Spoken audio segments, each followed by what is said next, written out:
बताओ मैं कैसे भरपाई करूं? बार बार एक ही बात सुनकर रामप्रसाद को बहुत गुस्सा आ जाता है और वह जादुई आलू से बोलता है।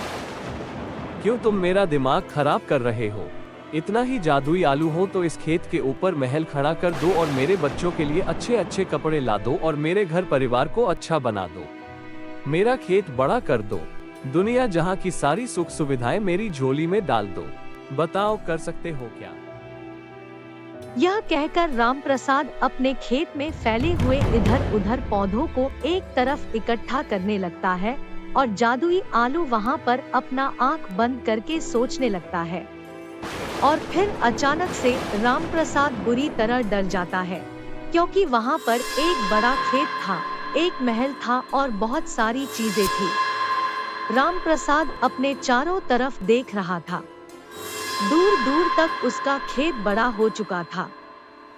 क्या तुम्हारे नुकसान की भरपाई इतने से हो जाएगी? ये सब क्या? सच सच बताओ तुम कौन हो और अचानक से ये सब कुछ जो मैंने मांगा यहाँ पर सब कुछ है? तो मेरे भाई मैं इतनी देर से तुमसे यही पूछ रहा था, क्या इतना कुछ बहुत है या तुम्हें कुछ और भी चाहिए? रामप्रसाद की सिट्टी पिट्टी गुम हो जाती है। उसे तो समझ ही नहीं आ रहा था कि आखिर कैसे उसने जितना मांगा और उतना उसे मिल गया। आसपास काम कर रहे किसान भी हैरान हो जाते हैं कि अचानक से रामप्रसाद का खेत इतना बड़ा कैसे हो गया और उसके अंदर इतना सुंदर घर और बाकी सारा सामान भी। तभी कुछ किसान रामप्रसाद के पास आते हैं।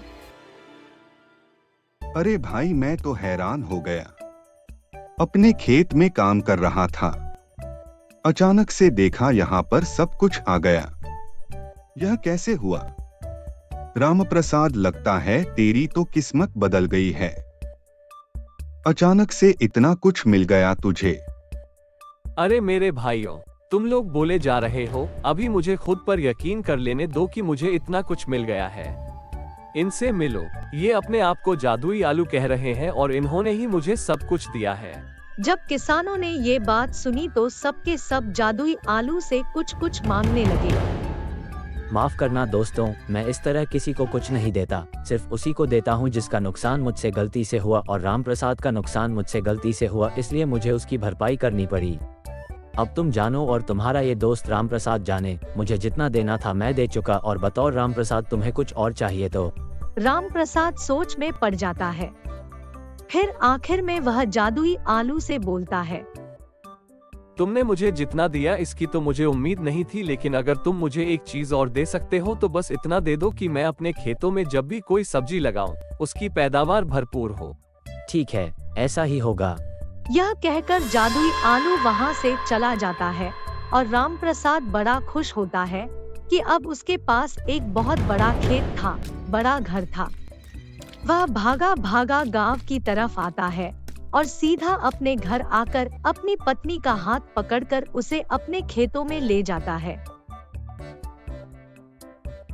अरे ये कौन सी जगह है? हमारे गांव में तो पहले कभी नहीं थी। भाग्यवान, ये सब कुछ हमारा अपना है। ये खेत, ये घर के सामान, ये सब कुछ हमारा अपना है। लेकिन कैसे? क्या तुम सच कह रहे हो? यह सब कुछ अब हमारा अपना है? हाँ, सब कुछ हमारा है। अब बच्चों को मैं स्कूल से लेकर आता हूँ। और कितने स्वेटर चाहिए मुझे बता, क्या क्या सामान चाहिए वह भी मुझे बता। अब तुम लोगों को मैं किसी चीज की कमी नहीं होने दूंगा। वहाँ खड़े हुए किसान रामप्रसाद की किस्मत के बदल जाने पर बड़े हैरान हो रहे थे और मन ही मन सोच रहे थे कि काश वह जादुई आलू उनका नुकसान कर देता तो वह भी आज रामप्रसाद जितने अमीर हो जाते। रामप्रसाद स्कूल जाता है और स्कूल की छुट्टी होने पर अपने बच्चों को लेकर अपने घर में आता है,